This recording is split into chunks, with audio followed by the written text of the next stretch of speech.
Do you wanna know? Well, I've been thinking about you, and I think I have to listen. Because the sun is up, it's a beautiful day. My beginning will be as bright as the sun. Come, won't you come along? And it feels so bright, it's like luck is raining on me. Go and follow your heart, doesn't matter how far. There is so much love to give.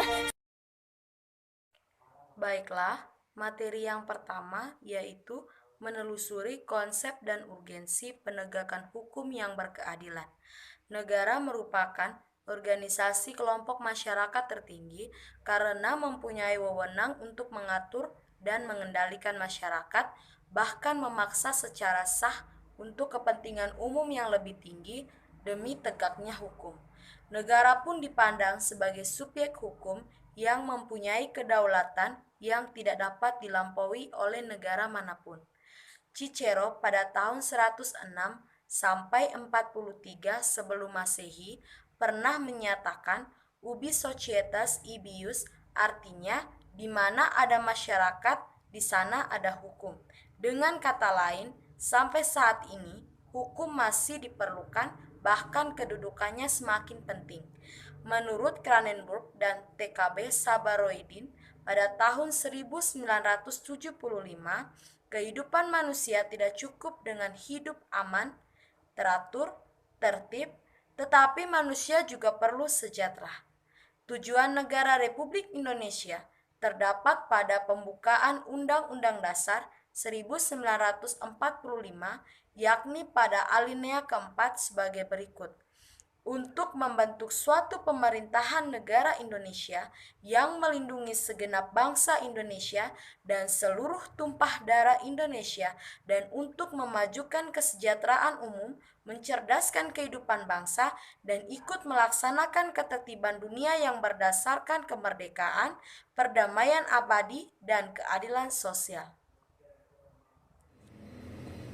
Bagian B, menanya alasan mengapa diperlukan penegakan hukum yang berkeadilan.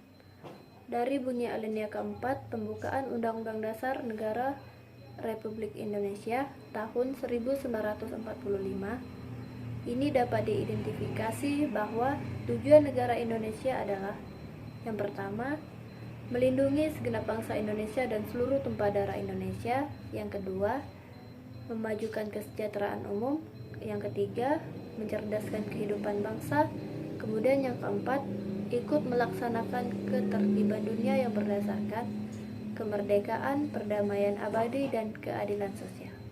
Baik, materi selanjutnya yaitu menggali sumber historis, sosiologis, politis tentang penekanan hukum yang berkeadilan di Indonesia. Ada dua pembagian besar hukum antara lain.